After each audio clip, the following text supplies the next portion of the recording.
Thank you, Jim. Yes, I will engage in some predictions, and I assure you they'll be as accurate as predictions made by the leading psychics in the United States. So, no, actually, instead of predictions, I'm going to start with questions. Because we're the Center for Inquiry, after all, so I think I have a right to ask some questions. How many people in this room have ever heard of the American Civil Liberties Union? You'd raise your hand. Yeah, I would say the majority. How many think that the ACLU is doing a reasonably successful job in fulfilling its mission? Not, necessarily fantastic. Okay. Same question for Doctors Without Borders. How many people have heard, or Médecins Sans Frontières, if you want the French? Okay, good. How many people think it's doing a reasonably good job? All right. Last organization, Amnesty International. How many people have heard of Amnesty International? And again, people think it's doing a reasonably good job? Okay, so now I have some follow-up questions. How many people can identify the executive director of the ACLU? Okay, one person. How about the two people? Okay. How about the international president of Doctors Without Borders? Dr. Joanne Liu would really be disappointed, that you don't. How about the executive director of Amnesty International? All right, not too many takers. In fact, no takers on that. So the responses indicated that these organizations I mentioned are well known and that people consider them to be reasonably successful in their work, yet very few people were able to identify who actually is leading the organization. And I asked these questions to prove a point. And that is, I think, the mark of a successful nonprofit organization is the work it is doing, whether or not it is achieving its mission, not necessarily who's leading the organization at a particular point in time. And that is the reputation and status that I think CFI should be aiming for. And it's the reputation and status that I have tried to steer the organization toward during my tenure. Now, there are other ways to kind of structure an organization. Sometimes you can structure an organization around a particular person, and depending on who that person is, there are sometimes short-term advantages to that. But in the long term, it can be a disadvantage, because what happens when that person is no longer around, or perhaps that person is no longer fit to lead. Moreover, I think as skeptics and as secular people, it's kind of antithetical to our approach to things to try to build a cult of personality around someone. Because remember, we're the guys who think it's kind of ridiculous to claim that someone has God-given authority to direct the rest of us. So, in fact, we often point fun at those who think there's some pope or bishop or rabbi or imam and ayatollah that can tell others what to do. So it'd be rather ironic if we created organizations that were built around some authority figure. Now, I've been accused of many things since I've been president of CFI. And in fact, just to begin, when I started my tenure, I was accused of carrying out a palace coup to take over this position. And here's breaking news, because I know Paul Fidalgo's in the audience. He always likes breaking news, so I'll make a confession here. Yes, it's true. I had such a burning desire to be in Buffalo away from my friends and family and to work for a third of what I was making as a lawyer that I engineered a palace coup. So there you have it. You knew it. I've also been accused of being both a militant atheist and being an accommodationist with respect to religion. I've been accused of being a socialist and a libertarian. I've been accused of not being forceful enough for advocating for men's rights. And of course, I've been accused of simply hating women, being one of the worst misogynists on the planet. But I think it's safe to say that no one has ever accused me of trying to create a cult of personality. Frankly, I don't think it'd be very successful if I tried. But in any event, I just find that project deeply repugnant. And moreover, it would be a total misuse of the resources we have here at CFI.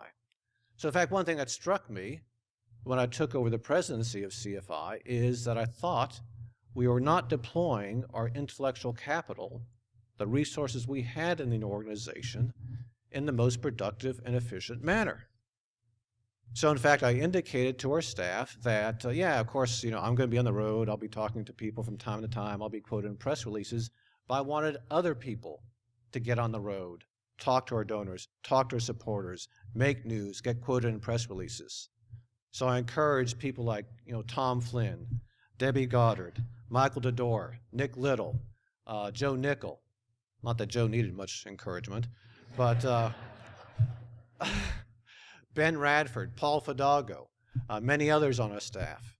And of course, we also have the good fortune of having many directors that are good speakers. You heard a couple of them today. Eddie Taboos, Judy Walker, Barry Cosman is a noted sociologist, Ken Fraser, noted science writer, editor of our magazine.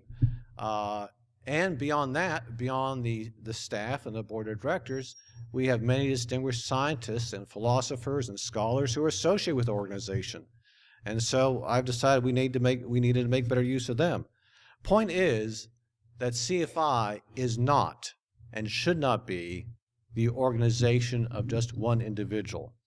We're an organization with many skilled individuals with expertise in particular areas who work in collaboration with a core of committed supporters and donors to advance our mission. So in other words, CFI is an institution. And although we may not be a household name yet, I'm confident if we continue to work together, we will be one day. Now, as you may have guessed, one reason I'm commenting about these issues is that there is a transition coming soon. I think most everyone is aware that I'll be leaving CFI at the end of the year. But there's every reason to expect that transition will be very smooth. This organization is on a solid footing, thanks to you, our supporters, and thanks to our staff, thanks to our dedicated board of directors. Contrary to the predictions of some, in fact, maybe contrary to the predictions of many, this organization did not fall apart when its founder left rather abruptly, and it's certainly not going to fall apart now at the end of this year. And that's a good thing, very good thing, not just for the survival of this organization, but for our society and for our world, because the mission of CFI is as vital as it ever was, in fact, maybe even more so. Now, some may dispute this because they think that organized religion is on the way out already, it's fading on its own, more and more people simply are not willing to accept the doctrines and myths of religion, especially fundamentalist religion. So what need is there for an organization like CFI? Well, to begin, I'm not as sanguine as some people about the decline of organized religion. Even in the developed world, especially in the United States, religion remains a very strong force that continues to have far too much influence on our public policy and on our educational system. In fact, it's a travesty, the influence that religion has on our educational system in the United States. Furthermore, as troubles in the Middle East, Africa, and Asia indicate, fundamentalist religion is still very attractive to hundreds of millions of people. And CFI's work is not confined simply to the United States and North America. We work on global issues.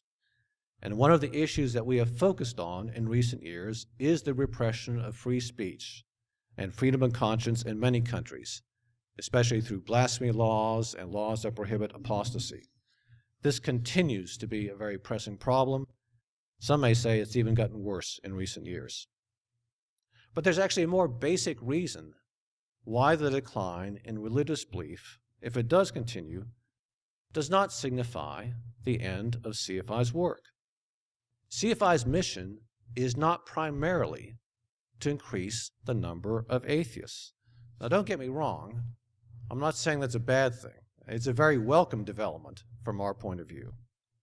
But we don't exist primarily to promote atheism or other forms of disbelief in God.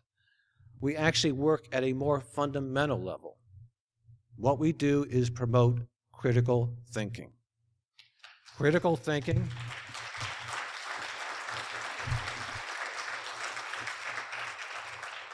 Critical thinking, that of course includes critical examination of religious beliefs, but also includes critical examination of pseudoscientific or fringe science claims. And contrary to what some may assert, being an atheist is not necessarily an indicator that someone is a critical thinker. If I could just indulge for a moment on an autobiographical anecdote, I became an atheist as a young man after studying at Georgetown under the Jesuits. And I do have to thank them. Actually, they encouraged the students to study philosophy and theology, and maybe that wasn't the outcome they expected with me, but in any event, it did help me to question religious beliefs. And, as a young man, I wasn't that aware. This is around, 1980. Wasn't that aware of many organizations. There weren't that many organizations. I think the Council for Secular Humanism was actually just founded that year. There was the American Humanist Association, which I never heard of, right? Again, that's a problem with many of our organizations. We don't have enough visibility even today. I had heard of American Atheists, in part by happenstance, because I actually wound up doing some volunteer work for Madeleine O'Hair. It's a longer story. But in any event, so for a while I was working with some members of American Atheists. And around that time, around 1980, 81, Jerry Falwell was going strong. You may remember him, the founder of the Moral Majority. And he made some outrageous statement, as he often, did. And in this particular statement, it was something to the effect that, well, no wonder homosexuals and atheists love each other, because they're both sets of moral reprobates, and they'll be able to love each other forever in the eternity of hell, right? Something like that. And actually, he may have used a slur term for homosexuals, but at any rate. So it angered a lot of people. And some of us got together. There were some gay rights activists and some atheists, and we decided to picket his church, the Thomas Road Church, I think it's called, in Lynchburg, Virginia. We went down there. It was a good day. We had about 35 people, which was, I think, a good turnout. We picketed the church for 3 or 4 hours. And then afterward, we had dinner. And people around sitting and talking. And there were some people saying that, atheism, it's a good thing. Wish more people were atheists. And it carries over not just to religion, but to other areas of life. Because, if you're an atheist, the blinders fall off your eyes and you begin to see things as they are. So someone was telling me, you get to understand how the government isn't conspiring against us, right? Okay, so I took the bait and said, well, what do you mean? Well, they're in league with the big pharma, right? Pharmaceutical companies. And how's that? Well, there's a cure for cancer that they're trying to suppress. The FDA is trying to keep it out of our hands. And what was he referring to? Laetrile, right? So he said, if you're an atheist, you can see through those things. Well, that maybe was my first exposure and realization that, in fact, being an atheist doesn't necessarily mean you're a critical thinker across the board. And being a critical thinker across the board is important. Critical thinking, critical examination of religion and of pseudoscience are really indispensable, very important parts of our mission. Our mission is not limited to achieving a secular society, but as I hope everyone in this room knows, and I think you can confirm it by looking at the banners behind me, it's a secular society founded on science, reason, freedom of inquiry, and humanist values. You can have a secular society without those elements, but it's probably not a secular society that you want to live in. Moreover, the importance of critical thinking is not only validated by its relevance today, but I think it's validated by a review of history. Critical thinking has been the acid that has dissolved dogma. And I think human progress in the last 2 centuries has resulted in large part through the questioning of dogma, through the rejection of dogmatic thinking and of tradition, whether it's been promoted by church or pseudoscience. And in particular, the enlargement of autonomy and our personal freedom has come through the rejection of dogmatic thinking. That may seem like a bold claim, but I think a quick review of history of the last 2 centuries may bear me out. Obviously, a watershed event in the history, especially of the Western world, was the Enlightenment. And the Enlightenment led to thinking, the questioning, ultimately the rejection of church having great authority over us, of the idea that somehow the church and the state together could dictate to us what we could believe. So freedom of conscience was one of the first great achievements that we had. The notion, revolutionary at the time, that people had a right to come to their own conclusion about whether there was a God or not. And that in turn, after the domination of the church was broken, led to ultimately a rejection of the monarchical form of government. Because obviously the justification for monarchies was this whole idea of divine right of kings. Well, if you start questioning the church, you also begin to question the divine right of kings. Next came an enlargement of civic and social freedom by, among other things, the elimination of slavery, the emancipation of women, and the removal of formal barriers towards mobility in general, all of which would have been unthinkable in the rigid social structures that prevailed in cultures of the past. Social structures that remained in place because they were justified by religious tradition, and in cases of racial and sexual oppression also by the pseudoscience of the time. And these structures remained in place because people accepted them.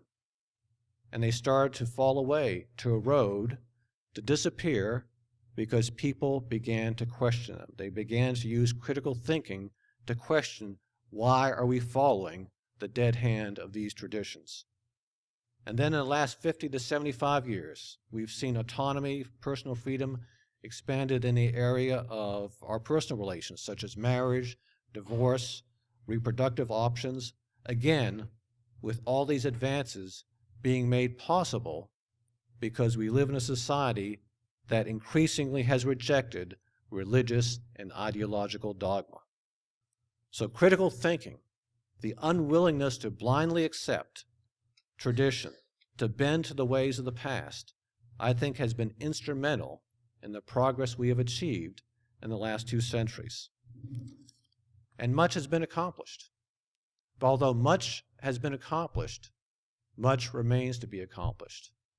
Because as long as religious dogma is invoked as a basis for public policy in the halls of Congress, or for that matter in any legislature throughout the world, there's a need for an organization like CFI. As long as religious institutions are looked upon as a source of moral authority, ugh, there's a need for an institution like CFI. As long as scientific findings are misunderstood, manipulated, or suppressed, or politicians, the media, or the general public engage in magical thinking or pseudoscientific thinking, there is need for an organization like CFI. And as long as there are people anywhere in the world who cannot freely express their views about religion, who feel they cannot say they don't believe in God because of the threat of punishment, threat of death, there's a need for an organization like CFI, and CFI will be there.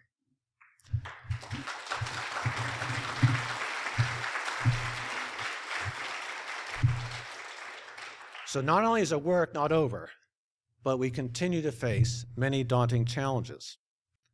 But as we confront these daunting challenges, there's one thing that works in our favor. Because all of us in the room here know there are no deities that are going to look out for us. No deities that are going to bail us out of our problems. There are no magic crystals either, right, that we can rub and something great happen. We have to rely on ourselves if we're going to get the work done. You know, I know everyone in this room has probably heard this claim 1,000 times that the religious people make that, oh, and in a godless world, it's all bleak and meaningless and empty, and atheists are nihilistic, even if they don't realize it, right? Well, of course, that's nonsense.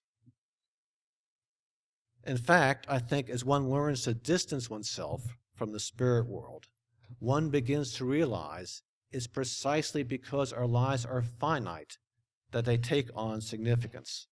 We are ultimately responsible for what we accomplish or what we fail to accomplish. And because of that, our lives do assume great significance. What we do matters because we do not get second chances. So we have both the burdens and the satisfaction that comes with this self-knowledge. We understand the obstacles we face, but we also understand that if we work together, we can and we will overcome these obstacles. So there is a need for an organization like CFI, an organization that can bring us together, unify us, give direction to our work and our efforts. It's been my privilege to lead CFI for 7 years. In a few months, I'll be stepping down, but our work will continue. CFI will continue to work toward a secular society that is founded on science, reason, freedom of inquiry, and humanist values, not just in the United States, but throughout the world. And I submit to you, there's no more meaningful task than that. Thank you so much.